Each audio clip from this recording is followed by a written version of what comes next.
Hello everyone, welcome back to another video of Chess Down Under. We will be taking a look at a secret opening line that Garry Kasparov had cooking away in his kitchen.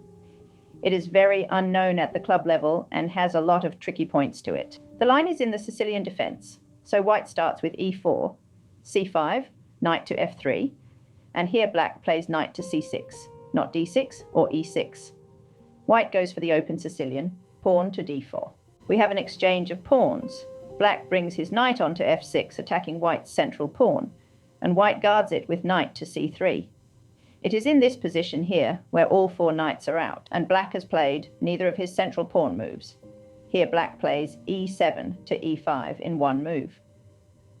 This starts the Sveshnikov variation of the Sicilian Defense. White has a few different options here, but at the master level, moving the attacked knight to b5 is played exclusively. At the club level, you will see moves such as capturing on c6, retreating the knight back to b3, or retreating to f3. This video is not intended to be a full repertoire video, so we will stick to the main sequence with the knight coming into b5. From b5, the knight is threatening to come into d6 with a check, which would be nasty, forcing black to part ways with his bishop. Black is therefore forced to play d6. This stops the white knight from coming into that square, as it is now well guarded by black's queen and bishop. And here, white brings out his bishop to g5. We see this move almost exclusively played. Black kicks the knight back with a6, forcing it back to the awkward-looking a3 square. And black continues his queenside expansion with b7 to b5, suddenly threatening a nasty fork. Here, white jumps into d5 with his knight, the hole that was left vacant when black played e5. In this position, both at the master level and also at the club level, and we almost exclusively see bishop to e7. However, in this position, Kasparov had cooking away this interesting approach with queen to a5 check. It comes with interesting ideas indeed. One of the points is that by moving his queen, the black knight on f6 is no longer pinned by the bishop, as the black queen is no longer sitting at home on d8. Because the knight is not pinned, it means that suddenly the pawn on e4 is genuinely under attack. At the club level and in online chess, a lot of players of the white pieces play c3 to block the check and simply overlook that the knight can now safely take on e4. Whoops! Not only did we scoop up the pawn, but we are also hitting the bishop on g5.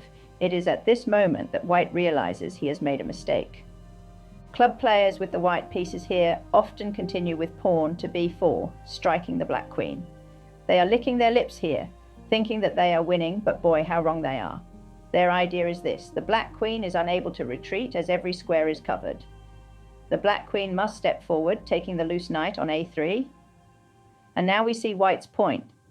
He plays knight to c7 check, forking the king and the rook. White is now doing a little dance in his head, unable to believe how easily he won the game. But actually, in this position, white is the one that is lost. After the white knight takes the rook on a8, black plays the crushing queen takes c3, check. It is at this moment that the white player realizes that they have messed up considerably. Okay, let's go back to this position before white plays b4. Instead of b4, white players often try bishop to e3, which is a move that actually has some hidden venom to it. Do you see it? Do you see the threat? White is threatening to come into b6 with his bishop, where black would suddenly find himself losing his queen. That is why, in this position, you must remember to first play rook to b8 to prevent that move. It is an absolutely critical move to play. Okay, let's go back to the position after queen to a5 check. Instead of pawn to c3, which simply drops the e4 pawn, white's most accurate move is actually to drop his bishop back to d2 to block the check. Now, believe it or not, Kasparov's idea was to simply return his queen to d8, asking the provocative question to his opponent: do you want a draw by repetition when you have the white pieces? Most players don't go for the repetition. Instead, we see either a capture on f6 or pawn to c4. The c4 advance is where things get very interesting, actually, and things can backfire for white very quickly. White's idea is logical. He is looking to challenge that advanced black queenside structure. However, The pawn on e4 is hanging, and the critical continuation is indeed to take that pawn. White takes the pawn on b5, attacking our knight. But do you think Kasparov was getting into this to simply play defensive, retreating moves? Of course not. Bishop to e6, counter-attacking against the white knight. If white takes our knight, we simply take his on d5, which also hits that overextended pawn on c6. White will typically guard it, either with rook to c1 or queen to a4. Club players tend to be really drawn to this queen a4 move, as it looks menacing, with a potential discovered check against the black king. However, this is completely harmless. Black can actually take the bishop on d2 here, forcing the black king up when he retakes. White pushes his pawn forward to c7, with check even. He thinks that he is winning black's queen, but he is not. Do you see the simple response for black? That's right. He simply blocks the check with his queen. Black is already a pawn up here, and will very quickly round up that overextended white pawn. According to the database, black goes on to win from this position 70% of the time. Okay, let's go back to the position after the queen retreats to d8.